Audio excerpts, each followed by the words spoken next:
السلام علیکم ورحمۃ اللہ وبرکاتہ۔ ہمارے ایک دوست کا بارہا سوال تھا جسے جواب دیتے ہوئے بھی بعض مرتبہ شرم سی محسوس ہوتی ہے۔ یہ ایسی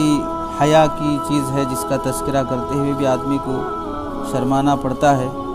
لیکن نوجوان نسل جس قدر اس میں ملوث ہوتی جا رہی ہے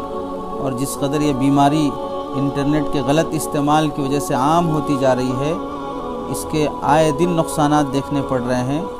آئے دن اس کی وجہ سے مسلمان نوجوان نسل کمزور سے کمزور ہوتی جا رہی ہے، پست ہمت اور آنکھ میں آنکھ ملانے کی طاقت ان میں ختم ہوتی جا رہی ہے، جسے معاشرے میں مشت زنی اور ہینڈ پریکٹس وغیرہ کے نام سے جانا جاتا ہے۔ اللہ رب العزت نے قرآن مجید میں ارشاد فرمایا، والذین هم لفروجهم حافظون الا علی ازواجهم او ما ملکت ایمانهم فانهم غیر ملومین فمن ابتغى وراء ذلك فاولئک هم العادون۔ اس آیت کے تحت میں مفسرین نے لکھا ہے کہ اللہ رب العزت کا فرمان ہے کہ جو لوگ اپنی شرمگاہوں کی حفاظت کرتے ہیں سوائے اپنی بیویوں کے اور سوائے اپنی باندیوں کے، یہاں اس کا استعمال جائز ہے۔ اس کے علاوہ جہاں پر بھی اس کا غلط استعمال ہوگا وہ لوگ اللہ کی شریعت اور اس کی حدود سے تجاوز کرنے والے شمار ہوں گے۔ جمہور مفسرین نے اس آیت کے تحت میں لکھا ہے کہ بیوی اور باندی کے علاوہ کہیں اور جگہ پر کسی اور طریقے سے انسان اپنی شہوت پوری کر رہا ہو تو وہ حرام اور ناجائز ہے۔ حضرت مفتی شفیع صاحب رحمۃ اللہ علیہ نے معرف القرآن میں صراحت سے لکھا ہے کہ اس آیت کی وجہ سے مشتزنی کو علماء نے حرام قرار دیا ہے، ناجائز قرار دیا ہے۔ حدیث پاک میں اللہ کے نبی صلی اللہ علیہ وسلم کا ارشاد ہے، سبعۃ لا ينظرهم اللہ عز وجل الیہم یوم القیامہ ولا یزکیہم ولا یجمعہم مع العالمین یدخلہم النار اول الداخلین الا ان یتوبوا الا ان یتوبوا الا ان یتوبوا الا ان یتوبوا فمن تاب تاب اللہ علیہ۔ شعب الایمان جلد نمبر 7 صفحہ نمبر 329۔ 7 بندے ایسے ہیں جسے اللہ تعالیٰ قیامت کے دن رحمت کی نگاہ سے نہیں دیکھیں گے، نہ انہیں اپنے گناہوں سے پاک کریں گے، نہ انہیں تمام لوگوں کے ساتھ میدان حشر میں جمع کریں گے، بلکہ سب سے پہلے جن لوگوں کو جہنم میں ڈالا جائے گا ان لوگوں میں سے یہ لوگ بھی ہوں گے جنہیں جہنم میں داخل کیا جائے گا، الا یہ کہ وہ لوگ توبہ کر لیں، مگر یہ کہ وہ لوگ توبہ کر لیں، مگر یہ کہ وہ لوگ توبہ کر لیں۔ 4 مرتبہ ارشاد فرمایا، توبہ کر لیں گے تو اللہ ان کی توبہ قبول فرمائیں گے۔ اس میں سے وہ شخص بھی ہے الناکح یدہ، جو شخص اپنے ہاتھ کے ذریعے سے خواہش پوری کرتا ہو، ہینڈ پریکٹس کرتا ہو، اس بندے کو بھی اللہ تعالیٰ قیامت کے دن رحمت کی نگاہ سے نہیں دیکھیں گے۔ دوسری حدیث میں آپ صلی اللہ علیہ وسلم نے ارشاد فرمایا، یجیء الناکح یدہ یوم القیامۃ ویدہ حبلی، جو شخص اس طرح ہینڈ پریکٹس کرتا ہو وہ کل قیامت کے دن اس حالت میں اٹھایا جائے گا کہ اس کے ہاتھ حاملہ ہوں گے، اس کے ہاتھوں میں بچوں کی شکل میں چھوٹے چھوٹے بچے لٹکتے ہوئے ہوں گے۔ شعب الایمان جلد نمبر 7 صفحہ نمبر 330۔ اور حضرت انس رضی اللہ تعالیٰ عنہ روایت کرتے ہیں، ملعون من نکح یدہ، جو شخص اس طرح کا عمل کرتا ہے اللہ کی اس پر لعنت برستی ہے، اس کے چہرے سے نفرت ٹپکتی ہے، وہ اللہ کی رحمت سے دور ہو جاتا ہے۔ تفسیر مظہری جلد نمبر 10 صفحہ نمبر 68۔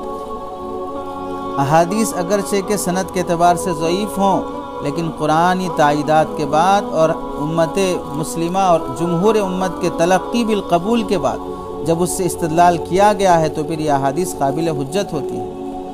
علامہ ابن جریج رحمۃ اللہ علیہ سے پوچھا گیا، انہوں نے فرمایا، سألت عنہ عطان، میں نے حضرت عطا سے پوچھا تو انہوں نے فرمایا، سمعت قوما یحشرون وایدوہم حبالا فاظن انہم ہم ہؤلاء، میں نے سنا ہے کہ کل قیامت کے دن بہت سے لوگ ایسے ہوں گے جن کے ہاتھ حاملہ ہو کے اٹھائے جائیں گے، ان کے ہاتھ، ان کی انگلیاں پریگننسی ہوں گے، یہی وہ لوگ ہوں گے جو اپنے ہاتھ کے ذریعے سے اپنی خواہش پوری کرتے ہوں گے۔ حضرت سعید ابن جبیر رضی اللہ تعالیٰ فرماتے ہیں، عذب اللہ امتن، اللہ کل قیامت کے دن عذاب دیں گے ایسے لوگوں کو، کانوا یبعثون بمذاکیرہم، جو اپنے شرمگاہوں کے ذریعے سے اٹھائے جائیں گے اور جو اس طرح کی حرکت میں مبتلا ہوں گے۔ تفسیر مظہری جلد نمبر صفحہ نمبر 68۔ امام شافعی رحمۃ اللہ علیہ نے بھی استدلال کیا ہے اس بات پر کہ آیت کے تحت میں اس طرح کا عمل کرنا ناجائز اور حرام ہے۔ اس کی وجہ کیا ہوتی ہے کہ لوگ اس طرح کے عمل میں کیوں مبتلا ہو جاتے ہیں؟ پہلی وجہ تو یہ ہے کہ 13, 14, 15 سال میں بالغ ہونے والا شخص سماجی اور معاشی مسائل کی وجہ سے 25, 30 سال میں شادی کر رہا ہے، تو 10 سال 15 سال بالغ ہونے کے بعد اسے بغیر شادی کے جو عرصہ گزرتا ہے اور جو شہوت کے ساتھ یہ گزارتا ہے، اس پر قابو نہ ہونے کی وجہ سے دیر سے شادی ہونا بھی یہ سب سے بڑا سبب ہے۔ دوسرا سبب بری صحبت، برے دوست، انٹرنیٹ سے دوستی، غلط فلم دیکھنے والوں سے دوستی، فحش لٹریچر پڑھنے والوں سے دوستی، اور ایسے فحش فلمیں دکھانے کی اور اس کی ترغیب دینے والے دوستوں سے دوستی، اور ایسی چیزوں کو برا نہ سمجھنے والوں سے دوستی۔ تیسری بات، جنسی تعلیم کا صحیح طریقہ میسر نہ ہونا،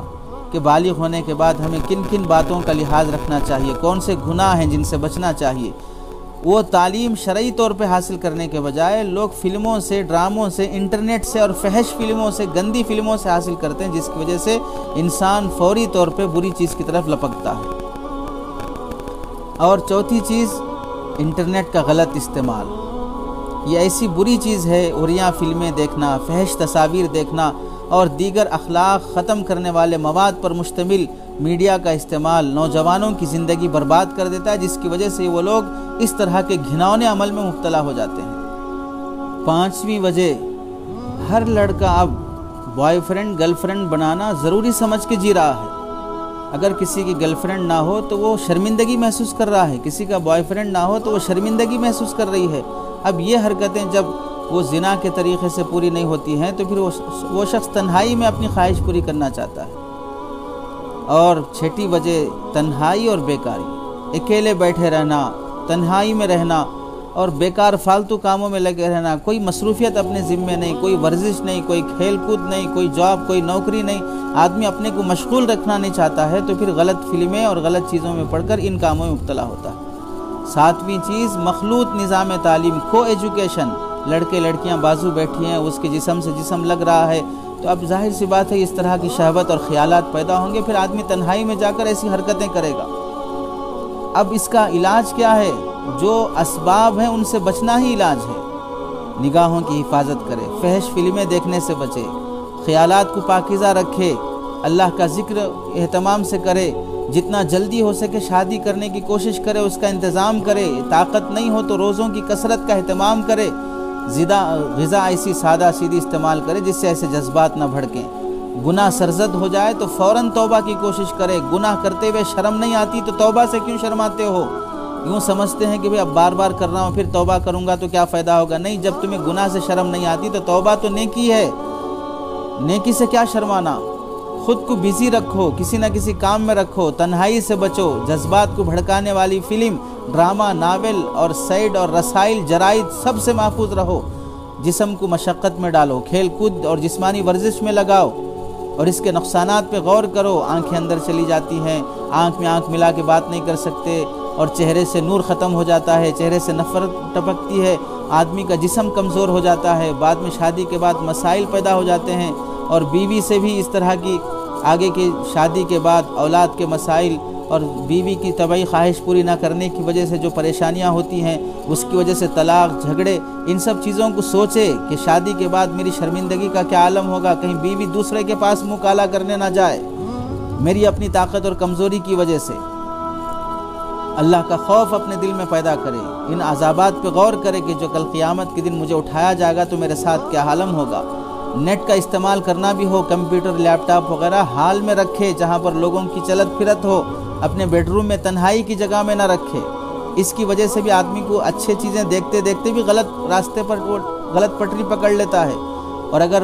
حال میں رکھے گا، لوگوں کی چلت پھرت کی جگہ پہ رکھے گا تو پھر آدمی کو احساس ہوگا کہ نہیں، آ رہے ہیں جا رہے ہیں، لوگوں کی نظر پڑے گی، میری کیا عزت رہے گی، اور نیک لوگوں کی صحبت اختیار کرے، بری صحبت سے بچے، جو اسباب ہیں ان اسباب سے بچے تو اس کا علاج ہوگا۔ توبہ اللہ کرنے میں ہرگز نہ شرمائے، اور اپنی عضو خاص میں ایک طرح کی کمزوری ہو جاتی ہے جس کی وجہ سے آدمی کو بعد میں حکیموں کے پیچھے پھرتے پھرتے، دوائیاں استعمال کرتے کرتے اپنی دوسری صحت برباد ہو جاتی ہے۔ اس لیے کوشش کرے کہ عذابات پر، وعیدات پر، نقصانات پہ غور کر کے ان حرکتوں سے بچے، ورنہ نوجوان کا مستقبل بڑا خطرے میں پڑ جاتا ہے۔ اللہ ہماری اس سے نوجوانوں کی حفاظت فرمائے۔